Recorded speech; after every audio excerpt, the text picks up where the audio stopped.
Hace 2 años, La Campanera era considerado uno de los barrios más peligrosos de El Salvador.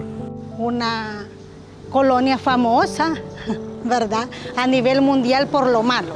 Aquí vivíamos como en el infierno, sí, disculpe la palabra, pero es la verdad. Antes era un destrozo de delincuencia, ¿no? No se podía transitar, no podía, como comerciante, no podía estar mucho tiempo afuera. Este reparto, ubicado en el municipio de Soyapango, a unos 12 kilómetros de San Salvador, fue construido en los años 90 y poco tiempo después empezó a ser controlado por la pandilla Barrio 18, una de las 2 agrupaciones delictivas más violentas de El Salvador. Hace unos 8 años, les digo que aquí vendíamos porque el hambre era grande de estar aquí ganándolo el sustento. No, porque aquí era terrible, le digo. Frente a nosotros sucedían las cosas ahí. Porque allí, mire, antes de venir yo, cuando yo vine, ahí estaban los muertos, allá caían los muertos. Allí atacaban los microbuses que venían y era un gran desorden aquí, que daba miedo, daba terror estar aquí. Al igual que en La Campanera, en los años 90, las pandillas Barrio 18 y Mara Salvatrucha se apoderaron de las comunidades más marginadas de El Salvador.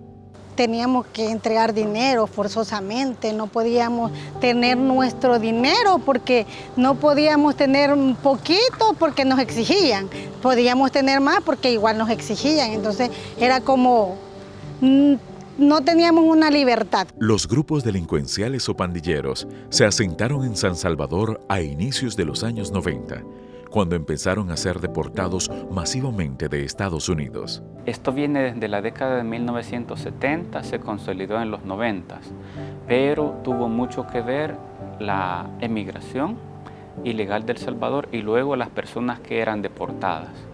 Cometían delitos en Estados Unidos y luego eran deportados. Acá venían a hacer una pandilla. Durante los próximos 30 años, los distintos gobiernos de El Salvador habían intentado reducir la violencia de las pandillas a través de acuerdos y por medio de la fuerza, pero ninguna estrategia dio resultados. En El Salvador no existía una institucionalidad fuerte, por eso es que aquí había un tejido muy favorable a que ese fenómeno se fuera creciendo. Las autoridades no lograron resolver ese problema de la criminalidad organizada y fue por eso que se le salió de las manos al Estado. Las pandillas Mara Salvatrucha y Barrio 18 fueron declaradas organizaciones terroristas en el año 2015 por la Corte Suprema de Justicia de El Salvador por los miles de homicidios, extorsiones y secuestros que han cometido. Actualmente son reconocidos internacionalmente como grupos terroristas y se encuentran dentro de listas internacionales que así la califican como grupos terroristas. Reconocidas en Estados Unidos como un cártel terrorista, como una estructura criminal transnacional. Con la llegada de Nayib Bukele al poder en el año 2019, su gobierno prometió combatir a las pandillas Barrio 18 y Mara Salvatrucha. Sin embargo, investigaciones periodísticas de El Faro revelaron que el mandatario negoció con las pandillas la reducción de homicidios a cambio de beneficios a los líderes criminales en las prisiones. Incluso, algunos líderes de las pandillas como Elmer Canales, quien permanecía detenido en una cárcel salvadoreña desde el año 2000, fue liberado en noviembre de 2021. Luego, apareció en México, fue capturado y entregado a las autoridades estadounidenses que lo requerían en extradición. El Faro reveló una trama en la que el jefe de la División Élite contra el Crimen Organizado de la Policía Nacional Civil dirige negociaciones con un pandillero para tratar de recapturar a otro pandillero que el mismo gobierno de Bukele dejó libre, el Kruk, un líder de la Mara Salvatrucha. La sorpresa que hubo en El Salvador y en el mundo cuando nos enteramos de que el señor Bukele había ordenado la excarcelación de varios de estos líderes de la MS-13 solicitados por tribunales en Nueva York y New Jersey. Han liberado a los máximos líderes que estaban en la cárcel de máxima seguridad. ¿Cómo se puede explicar eso? no tiene una explicación legal. Se rompe el pacto de Bukele con las pandillas. Entonces, cuando rompe este pacto con las pandillas, empieza el régimen de excepción por la seguridad. A pesar de los acuerdos que, según el Faro, el presidente Nayib Bukele mantuvo con las pandillas tras iniciar su primer mandato a inicios del año 2019, las negociaciones se fracturaron 3 años después. En marzo de 2022, las pandillas asesinaron a 87 salvadoreños entre el 25 y el 27 de ese mes. Ese fin de semana fue calificado como el más violento del siglo en El Salvador. Se rompe el pacto de Bukele con las pandillas. Entonces, cuando rompe este pacto con las pandillas, empieza el régimen de excepción por la seguridad. El presidente Nayib Bukele solicitó ese 27 de marzo a la Asamblea Legislativa la aprobación de un régimen de excepción para combatir a las pandillas.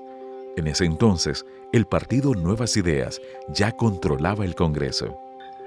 Queda aprobado el proyecto de decreto que contiene régimen de excepción. Desde marzo de 2022, la Asamblea Legislativa ha renovado la medida cada 30 días bajo la justificación de la guerra contra las pandillas.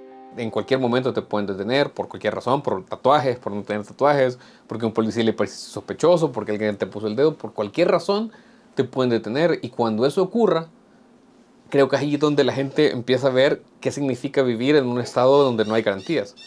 En colonias como La Campanera, todo ha cambiado desde el inicio del régimen de excepción. Cercaron toda la zona y cada uno los iban sacando ahí.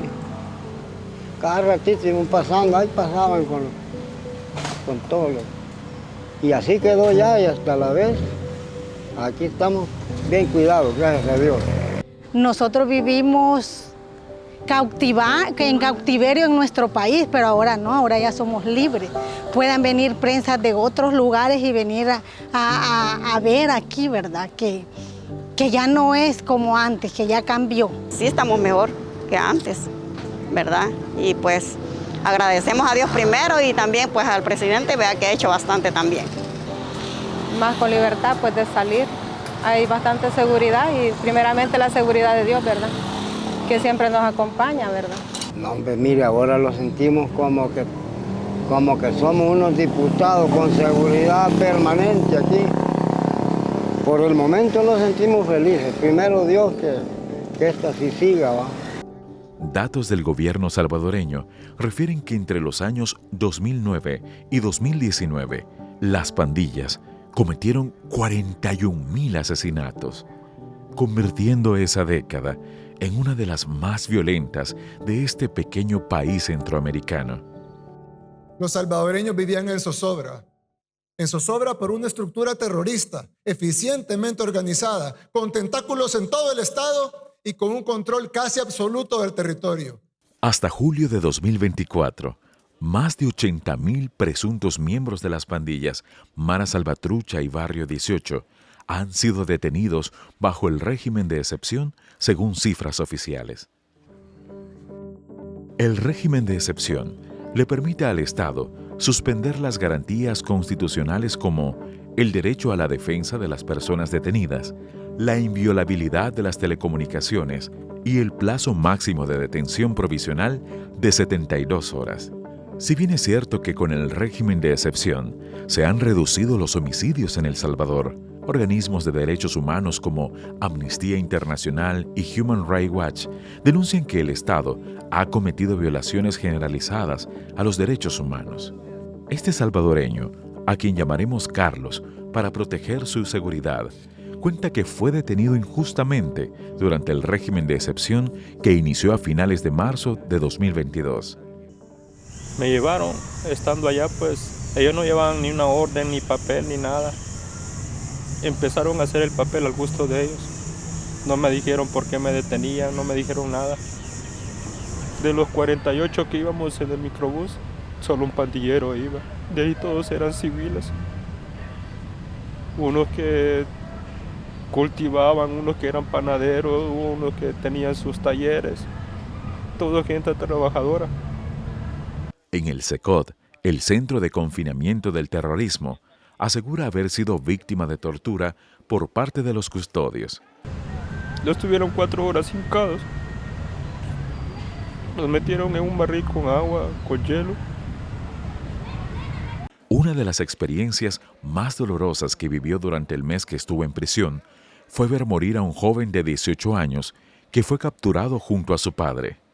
Esa tortura que estaban haciendo ellos, meterlos en el barril con agua, con hielo. El niño que iba adelante, digo niño porque tenía 18 años, no sé cómo se llamaba. Él no aguantó y ahí lo vimos todos. Y el papá venía atrás de los otros, que cuando entramos a la celda él no paraba de llorar. Lloraba en la noche, lloraba en el día. Los tratos crueles, la mala alimentación y falta de medicinas es la norma en la megacárcel salvadoreña, según relata Carlos. Pasé 20 días sin comer, porque la comida es horrible ahí. A los 5 días, cuando uno no come, se desmaya. Hay gente que pedía ayuda a medianoche, que le daba cualquier enfermedad. Uno pues tal vez va con una enfermedad media y ahí se le dispara por tantas cosas que uno mira. Tuve 16 días con calentura, dolor de huesos, tos, y nunca recibí que me llevaron a la clínica, jamás lo hicieron. El testimonio de Carlos no es un caso aislado, pues muchos inocentes han sido detenidos durante el régimen de excepción. Se han denunciado muchas detenciones arbitrarias. Esto es una detención sin orden judicial, sin una orden de detención de la Fiscalía. Y a las personas no les informan cuáles son los cargos que se les imputan.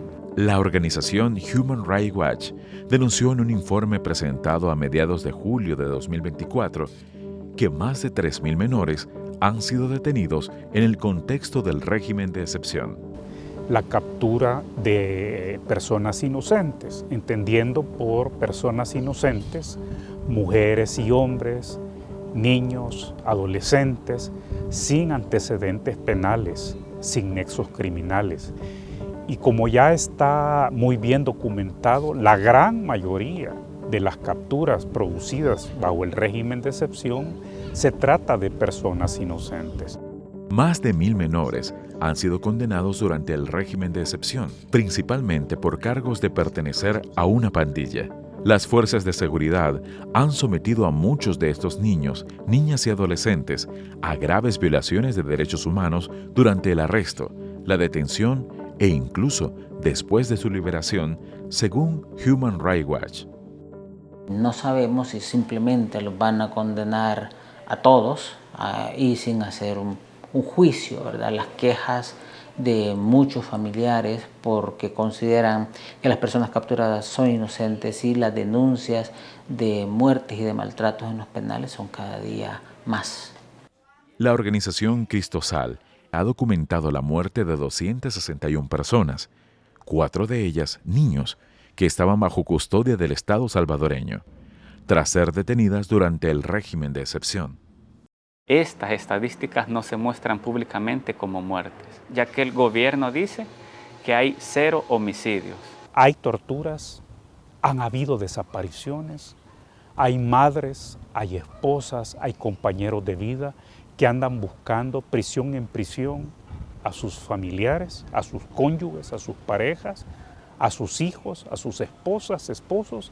Entonces, ese es el momento límite al que ha llegado El Salvador.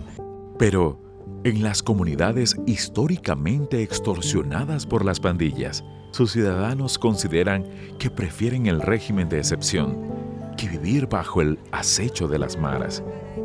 No, hombre, eran criminales. A uno le ponían la pistola, a mí me pusieron 2 veces la pistola, cipotes de 12 años. Tal vez era más grande la pistola que ellos. Y yo con mis hijas, ¿cómo? No, era tremendo. Entonces ahora no. Y, por ejemplo, usted va a Soyapango, yo vengo de Soyapango, pero iba allá por Boca, allá por Río y Postal Las Campaneras. Ahí no podía entrar nadie, allá a las 6 ya no podía entrar. Ya tenía que ir con las luces apagadas. ¿Y de dónde venía? Ya le quitaban el DUI. Hoy no, usted se va a meter y no hay nada. Así como lo oye. Y ojalá que esto siga así legalmente. prácticamente que nos gobernaban eran los pandilleros, no eran los partidos Arena ni Frente, eran las pandillas las que nos gobernaban. No podíamos entrar a ninguna colonia sin permiso de ellos, no podíamos poner un negocio si no pagábamos renta, no podíamos desplazarnos de una colonia a otra porque también teníamos problemas, así que hoy nosotros nos desplazamos por todas partes. Usted puede andar por este parque a las 10, 11, 12 de la noche y así como lo ve ahorita, así se mantiene toda la noche. Y es una postura generalizada de la mayoría de los salvadoreños. Diversas encuestas reflejan que la mayoría de los ciudadanos respaldan el régimen de excepción. Yo creo que no hay nada más importante que sentirse seguro, caminar en las calles y no tener el temor de que nos van a venir a asaltar o que nos van a venir a hacer algo. Todo es seguridad, estamos más tranquilos y vivimos, caminamos, andamos tranquilos, podemos venir en la noche y en la madrugada a caminar tranquilamente. El ejemplo que puedo decir es algo que yo lo viví, pues yo transcurría todas estas calles por años y quizás con temor, y hoy pues hay mucha libertad, hoy se puede andar de día y de noche y es un lugar muy seguro, lo podemos decir ahorita. Antes uno caminaba a la expectativa de que no fueran a secuestrarlo, que no lo fueran a asaltar. Era una zozobra el salir.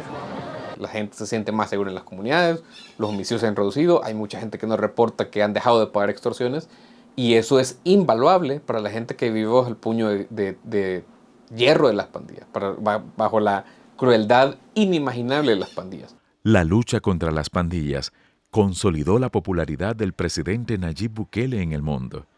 Las encuestadoras más importantes lo ubican como el jefe de Estado más popular de América Latina. Este mural se hizo aproximadamente quizás unos 3 meses y sí, se ve bien bonito, bien llamativo y ese agradecimiento y el apoyo que tiene el presidente, de verdad, es muy querido en toda esta zona, ¿verdad?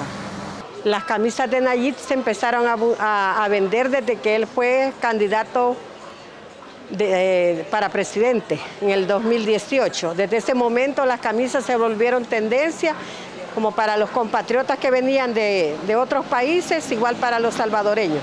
Con esos índices de aceptación en El Salvador, el presidente Nayib Bukele no dudó en buscar un segundo mandato.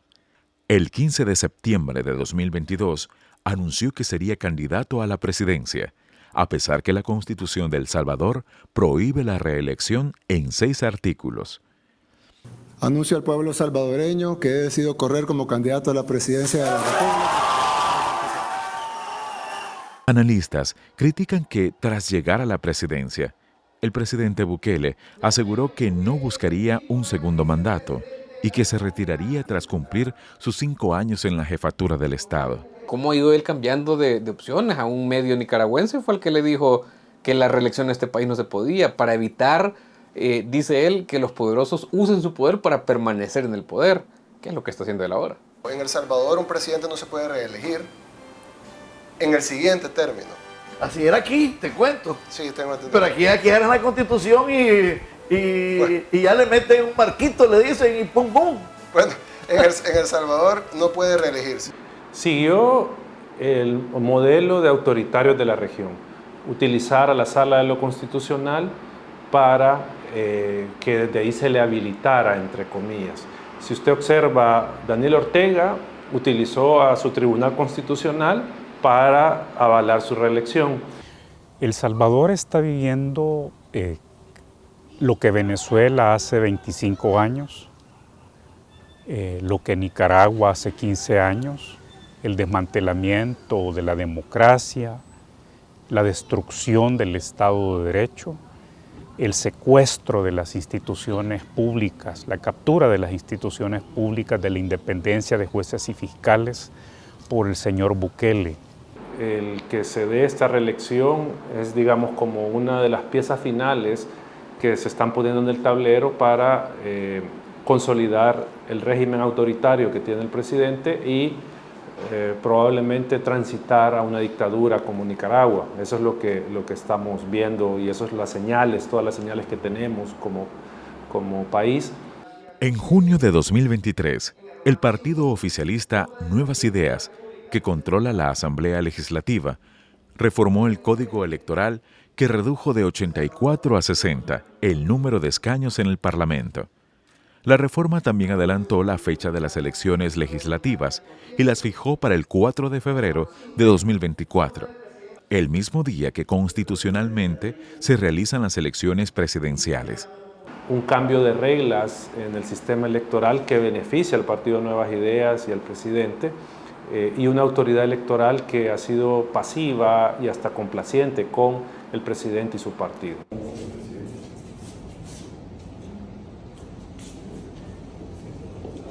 Falta mejorar más la salud, falta mejorar más la educación, falta generar más empleos, falta construir más infraestructura. Bajo ese escenario, el presidente Nayib Bukele inscribió su candidatura el 26 de octubre de 2022 ante el Tribunal Supremo Electoral. El 4 de febrero de 2024, Nayib Bukele compitió con otros 5 candidatos presidenciales, siendo el favorito para ganar en primera vuelta.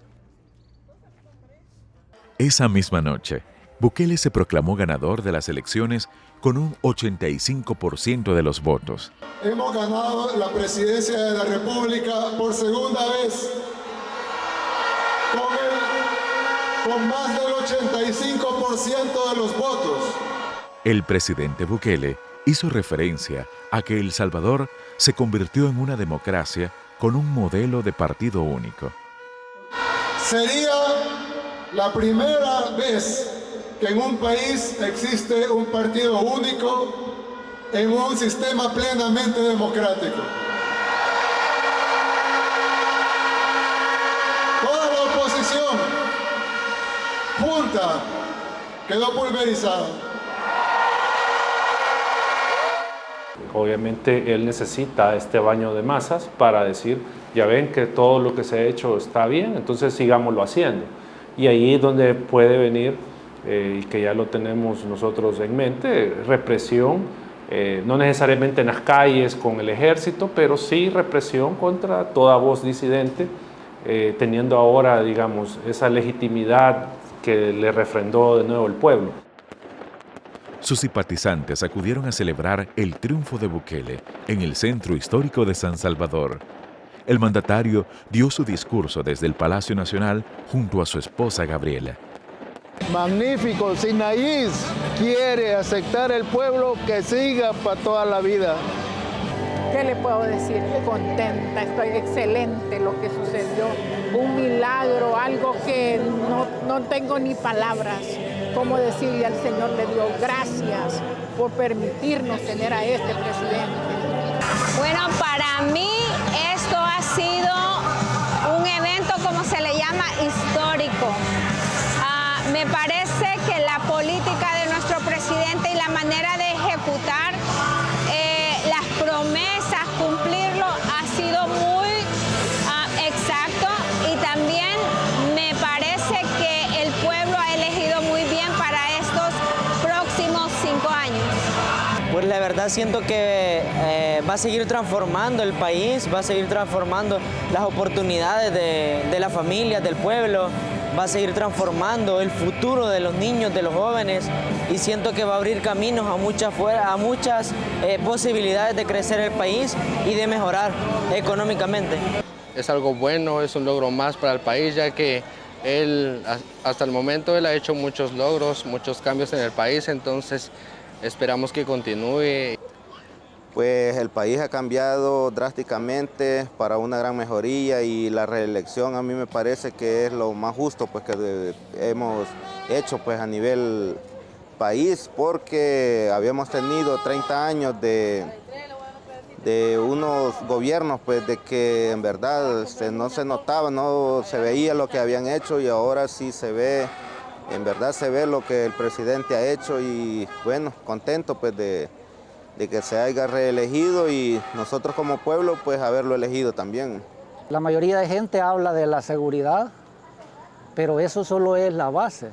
También ha habido bastante inversión en lo que es salud, en educación, en infraestructura vial y en muchas otras áreas que ha habido un buen trabajo. Mejor decisión no se pudo haber tomado en aquel entonces, ¿verdad?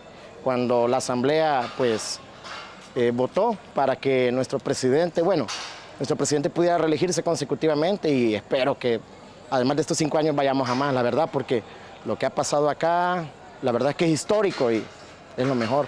Maravilloso, lo mejor, y todo lo que ha hecho él para el bien de toda la gente que ha estado aquí y que ha perdido familias, y para mí es lo mejor. No he visto ningún gobierno como el de él.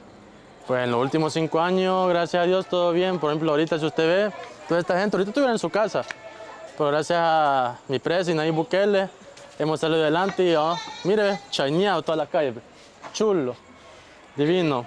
Sí, juro. Queda en posesión del cargo de presidente constitucional de la República de El Salvador. En junio de 2024, Nayib Bukele tomó posesión para un nuevo mandato. Junto a su partido Nuevas Ideas, controla los 3 poderes del Estado, también a la Policía Nacional Civil y al Ejército.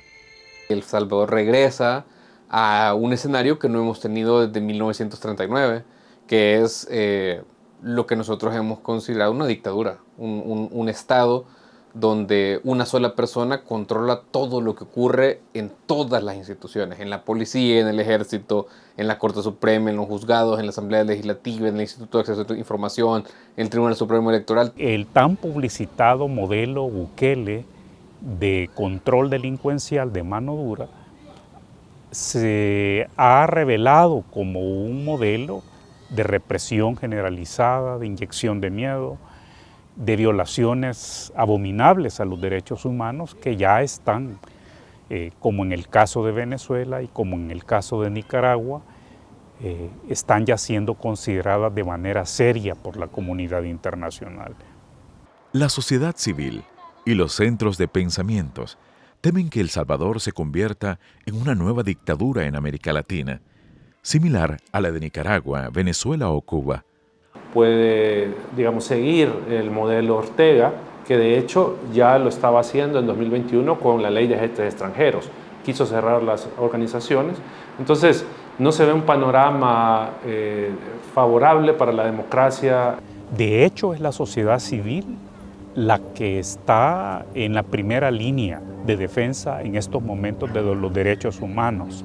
De hecho, Bukele ha mostrado similitudes a estos regímenes al atacar a los medios de comunicación que lo critican.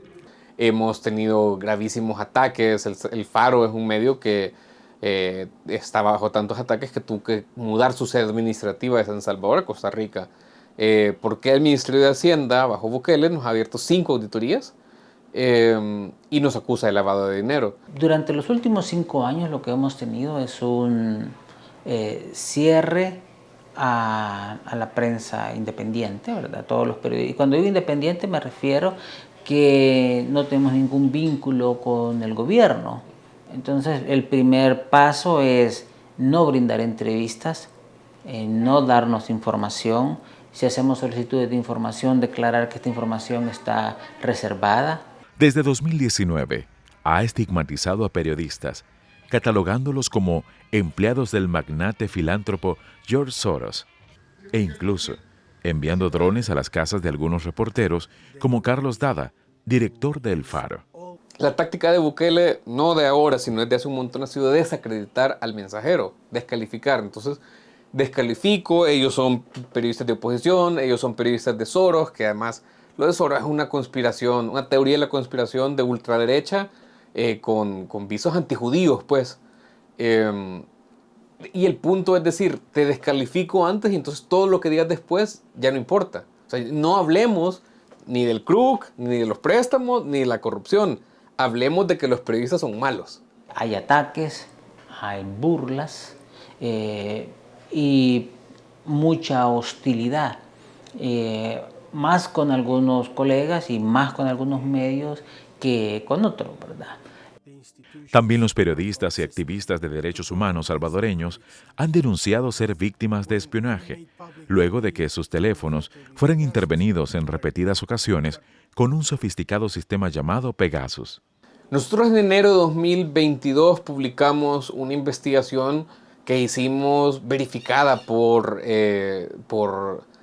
Citizen Lab, que está asociada con la Universidad de Toronto, y por Amnistía Internacional, en el que nosotros, una compañera se percata, hace una prueba de espionaje, de intervención telefónica, y le sale positiva, y se lo comunica a los editores, y los editores deciden, todo el Faro se va a someter a revisiones. Hacemos toda la prueba y nos salimos 22 personas intervenidas en un equipo de 29, lo cual era absurdo y obsesivo llegaron a considerar los analistas.